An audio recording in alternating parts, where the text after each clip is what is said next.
Mobland recently released the finale to the first season, and it's safe to say that this 10-episode run is something that definitely needs to continue.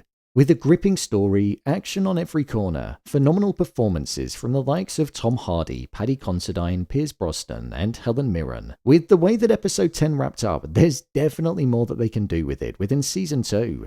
With Harry taking a knife to the chest, Conrad looking like he was finally where he deserved to be, Eddie going missing before the explosion went off in the safe house, and Kat McCallister looking like she's going to be taking over from Richie and wanting the Harrigans out of the picture. I thought it would be worth taking a look at all that's out there, along with giving my theories and predictions on what I think will happen when the show returns. So let's get into it. Here is Mobland Season 2 theories and everything we know. Just to let you know, this video will contain spoilers. The release date. The main question that's on everybody's mind following the conclusion to the first season is, when will Season 2 be released? Well, before we can answer that, we first have to look at if there's even going to be a second season of the show. And as of right now, Paramount are yet to give a second season the green light. But what I will say is that it's early doors, so I'm not actually that worried. When it comes to brand new shows, studios are a bit more reluctant to give the green light on more than one batch of episodes because realistically the show could be a failure. However, with the success that the first season had in terms of what people have said about it, and also with the ratings and eyes that it managed to pull on it, I think it's safe to say that there will be a second season of the show. Tom Hardy has also been quoted to say that there are ideas for more episodes from the creators, so I think it's a no-brainer.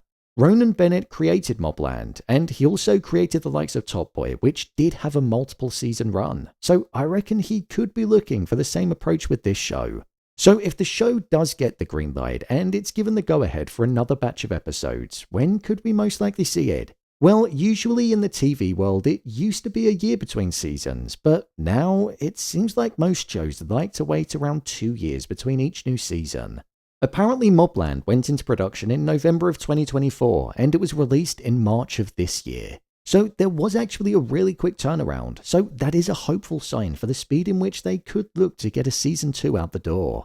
The only thing that I'd say it's got going against it is the fact that there are quite a lot of famous, busy actors that feature in it. So getting all of those schedules aligned might be a bit of a difficult one. However, I imagine they'll find a way to make it work if they truly do want to make it work. Taking all of that into consideration, I think it'll probably be around just over a year until we get the next season of the show.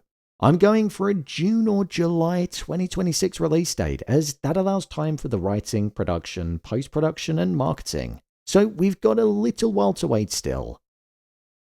The story. When it comes to the story in the next season of the show, I can genuinely see so many different directions that it's going to go in. The first is that I think Kat McCallister is going to be looking to take out Conrad and all of the Harrigans and move in on their business. Kat mentioned to Harry how she wanted him on her side and that if he didn't go with her then it made him an enemy. Plus, with Conrad looking fearful of Kat McCallister when Harry mentioned her name, it seems like she's actually a force to be reckoned with. We've just not seen it yet. So I think we'll see more of how she became this ruthless gang leader that she appears to be when the show does return for its second season. As well as the threat that Kat will be bringing to the table, I actually think there'll be a civil war at the heart of the next season. We know that the Harrigan's empire is quite literally in disarray as there are many people that are looking to ascend the position of the head. We've got Serafina, who thinks that she's up to the job and could be looking to make her move, but I definitely don't think she is. We've got Kevin and Harry who are working closely together, and Kevin quite literally said that if his father got in the way of him once he was out of prison, he'd take him out, as he realized that a lot of the anger that he held inside of him was because of Conrad. So Harry and Kevin are going to be making a move themselves. Maeve has been slowly working on Eddie and dropping the poison in his ear, and in revealing the truth about Kevin not being his father, it's going to push Eddie even further away from the family. But with him being Conrad's son, I imagine it's going to make him feel like he has the right to be in charge even more. So with the chaotic mindset that he has, he'll most likely turn against the family and only really look out for himself and who he thought was his grandmother. Plus, as well as that, Conrad feels like he should be holding on to the power that he's built up over the years, despite everybody in the family and even the other powerful families seeing weakness inside of him. So even though Kat looks like she could be one of the biggest threats to the Harrigans, I actually think that the biggest threats for each and every one of them will be coming from inside of the Cotswolds estate. Maeve and Conrad will probably be released from prison early on due to the recording that Kevin had, and from there the tensions will start to rise. Harry was obviously stabbed during the finale, but I don't think it's going to be a fatal one. He's way too much of a main character to be killed off in such a pathetic way. So I think he'll survive and his loyalty will continue to be tested because that's the trait that he cares about most. I actually reckon that a Harry and Eddie fight is something that's definitely on the horizon in the next season because the tension between the both of them has been there since the very first episode. They clash a lot, and with Kevin not really caring for Eddie anymore, and with them both going for the top, to put it in Richie's words, I reckon that makes Eddie fair game. I also imagine that it's a safe prediction to say that there's gonna be deaths in the new season. As much as I like Paddy Considine as Kevin, I think we could see him potentially being killed. Whilst he seems up for the job, out of all of the family members, he's the most emotional one and he leads with the way that he feels, which, in the world that they're in, is a recipe for disaster, because you have to be a logical thinker. So I reckon that could come back to get him.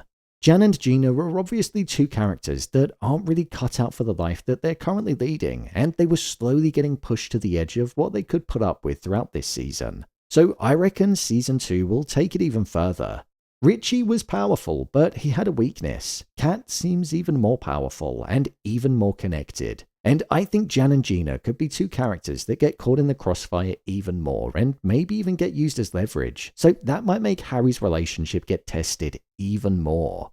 Honestly, there are so many different directions that the next season of the show could go in with regards to the story, but these are the main ones that I feel will be at the heart of the show, and then from there, the more personal ones will branch off from them. The cast. When it came to the cast in Season 1, the performances that they delivered was genuinely what made the show so good. There were a few deaths, so we know for certain that specific cast members won't be returning for Season 2. So the likes of Jeff Bell as Richie Stevenson won't be returning, Daniel Betts as Brendan, Lisa Dwan as O'Hara, and Antonio Gonzalez Guerrero as Kiko won't be making an appearance either, as they all perished. In terms of who I imagine will return, I reckon we'll see Tom Hardy as Harry, Piers Brosnan as Conrad, Paddy Considine as Kevin, Joanna Froggatt as Jan, Laura Pulver as Bella, Hellen Mirren as Maeve, Anson Boone as Eddie, Mandeep Dillon as Serafina, Teddy Allen as Gina, Jasmine Jobson as Zosha, and Janet McTeer as Kat McCallister, all reprising their roles. I also imagine that alongside all of the returning cast members, there'll be a wide array of new characters that'll be introduced into the show. The casting was genuinely spot on in Season 1, and I don't think I could fault it, so I'm excited to see who else will be on board with this project when it comes back. It was successful, and the show was spoken about loads over the past few weeks, so I imagine more actors will be inclined to join it. Unfortunately for now, that's all that's known about Season 2 of Mobland. I'm sure more information will be released as we get even closer to the release date, which will probably be mid-next year. But until then, I'd recommend watching Top Boy. It's written by the same guy, and honestly, it's just as good, if not an even better show. So that'll fill the Mobland void for now. So, there you have it, Mobland Season 2 theories and everything we know. If you want to see the season finale of Mobland being broken down, then check the video below. What do you think will happen next? Share your thoughts in the comments. As always, thanks for tuning into the video and I'll see you in the next one.